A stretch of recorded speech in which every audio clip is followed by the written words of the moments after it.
Hey everyone, I'm having a kid. But I don't think he's going to do well in school, so I'm also going to have an identical kid who's going to be smaller and have less features. He will have 30 less gigabytes. The console variations, or console consoles as I like to call them. When a console releases, it typically costs a decent sum of money given its amount of features. However, after a short time on the market, the console will release a better upgraded version for the same amount, or more than, the original console's price, and a lesser model of the console for cheaper. But what makes these consoles so special? Well, for some, these consoles are actually a little bit better than the original consoles. For example, a lot of consoles, when they first come out, they have a lot of bugs and issues that don't fully get ironed out until much later models. Additionally, these consoles also tend to have better prices given the advancements in hardware or what they have within the console itself, as well as its size and amount of memory and storage. Alternatively, upgraded consoles may have better features or more accessibility for people, so that way the console ends up lasting longer throughout the rest of the console's lifetime until a new, much better console comes out. Not to mention, a lot of people might want those upgraded features because of the games that they like to play and how they choose to play it. But let's look into the history of these console variations. The first major console variation was seen with the Nintendo Entertainment System. See, back in Japan, Nintendo's first two consoles were named the Famicom and Super Famicom respectively. However, when Nintendo began selling their console to the rest of the world, they wanted to try and distance the consoles from the gaming market as much as possible. See, at the time, gaming was going through a really hard time after the Pong crash in the 70s and the larger Atari crash in the 80s. So, Nintendo opted to rebrand and redesign their console to make it look more like a toy rather than a gaming system. And so, the Nintendo Entertainment System was released and became technically the first console variation. This was repeated for the second time with the Super Famicom, which became the Super Nintendo Entertainment System everywhere else. But it can easily be argued that the Famicom and NES are essentially the same console given their developers. Or you could even argue that they're two completely different consoles given the amount of differences in design, layout, and technology. So let's focus more on consoles that change a lot about their system while still maintaining the fact that they are the original base model. The first of those being the Sega CD32X Turbo Drive connected to a Sega Genesis. This is real. Obviously, there's the Sega Genesis, a classic console and what ended up starting the first major console war, which surely no one would forget about when making a video.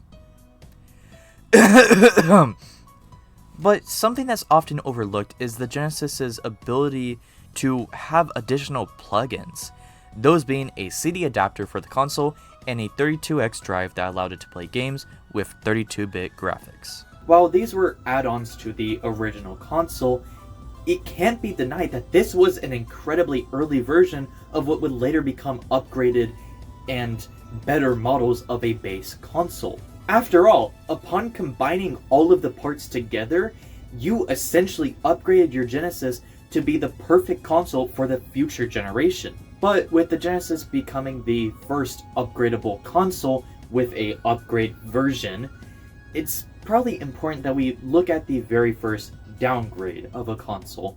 That, of course, will be the PlayStation 1. When I say that, many people probably think of the original PlayStation, but there's actually a console known only as the PS1. After the success of the original PlayStation and the PS2 in development, PlayStation wanted a way to keep their hold on the market in case the PS2 had to be pushed back. So what better thing to release than a smaller, more portable, and condensed version of an already existing console? Introducing the PS1 with an all-new, smaller design, slightly enhanced hardware, and barely worse graphics, plus an option to play the game on the go with an attachable screen. It was honestly really great, and while it took away a lot of parts of the original PlayStation 1, the features that it added made it almost feel like a better console for those who already didn't have an original PlayStation, or for those who couldn't afford one.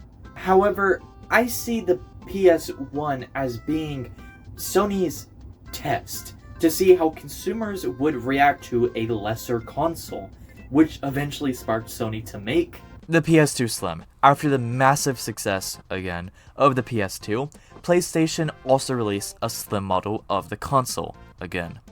All it really did was make the console smaller, more affordable, and have less internal space, which was already a non-issue with memory cards, and slightly worse graphics due to the removal of a massive HDD drive. All it really meant is that if you had a PS2 Slim, you couldn't play like 3 games that the original PS2 could. Aside from the PS2, not many consoles had any major slim or upgraded Pro versions of the base console until the PS3.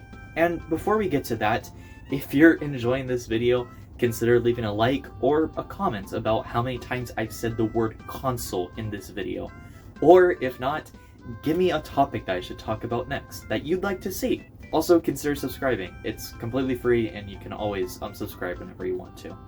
Anyway, sorry for the engagement farming. Let's go on to the PS3 Slim and the PS3 Super Slim. Yes, another generation without an upgraded model, but for some reason I swear I remember there being a PS3 Pro. As you can probably already guess, the regular Slim was just another slight downgrade with smaller size and lower cost. But then there was the Super Slim model. It was a slim version of the slim version of the PS3. From what I gathered, I think PlayStation made it just because they could. Alternatively, it could have been done to raise sales of the PS3, since it did really bad at release due to its high price and competition with the Xbox 360 console. Regardless, it's a weird piece of history. But on the topic of the Xbox 360, it too also had its own console variations. In fact, it had 5. So let's just rapid fire them. Here we go. The Xbox Core was a entry-level Xbox 360 that served as its base slim model, which ended up being cancelled due to Xbox scrambling to fix the base 360. The Xbox 360 Arcade was the remake of the Core, and all it changed was it had an HDMI port, more internal memory, and Uno. I don't have Uno, so go fuck off! Everyone has Uno, dipshit! It came free with your fucking Xbox! I didn't get it! I have the oldest Xbox known to man! No, you don't! I bought mine on day 1! Well, mine didn't have it! You have Uno, you fucking dick! I don't have it! You have Uno! I don't fucking have Uno, motherfucker! Go to it in the arcade! I don't have 2! You'll be able to download it for free! The Xbox 360 Elite was the console's Pro model with a higher price tag, slight fixes to hardware to prevent breaks, and of course, better hardware within the console to make it a Pro model. The Xbox 360S was a slim model to the common Xbox 360 breaks with the issue resolved, and again, slightly worse hardware.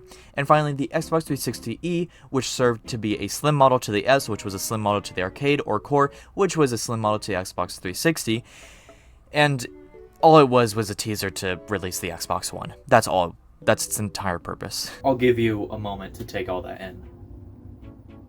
The Wii also had its own downgrade, that of course being the Wii Mini. And I am sure you can guess what changed about it. Is it A, it got smaller and was cheaper alongside removing small parts? Was it B, better than any other Wii console? Or C, did it change nothing at all? If you picked C, you are wrong. The answer was A. The PS4 also had its own consoles, but they were a lot simpler than the 360. Just a slim model and a Pro model. The Slim was smaller with slightly worse hardware, and the Pro was the inverse, being a bigger size and much better hardware. And while we're here, the PS5 has the exact same with the Slim and Pro models shortly on the way. The Nintendo Switch also had its own console variations. Those of course being the Nintendo Switch Lite, which was essentially a slim version of the Nintendo Switch, which just made the Lite into a handheld console on its own. And of course a Pro model, which was the Nintendo Switch OLED, which made everything just a little bit bigger with a few quality of life features, and of course a OLED screen. And finally, the Xbox One. Only 4 consoles. the Xbox One S, which is the exact same as the base Xbox One, but with more space, the Xbox One X, which is a Pro model of the Xbox One S, not the base Xbox One, with more space and better hardware, the Xbox One Series S, which is a Pro model of the Xbox One, but was also a slim model of the Xbox Series X, which was a Pro model of everything we just mentioned. These family trees are weird, man. Ultimately, these consoles are incredibly helpful to both the consumers and the developers, as they give consumers an upgrade or a cheaper downgrade without a new generation having to release, and this current generation to lose all support. I can fully see why companies make these aside from money, and why consumers wait to buy these upgraded or downgraded console variations until they're released, including myself actually. Anyway, before I go, another quick engagement farm. If you've enjoyed this video, consider subscribing or just leaving a like. I upload semi-regularly and I enjoy talking about other topics similar to this video. Also, leave a comment about what other topics you'd love to hear me talk about next. And that's all I have for today. Thank you so much for watching, and have a great rest of your week. Bye!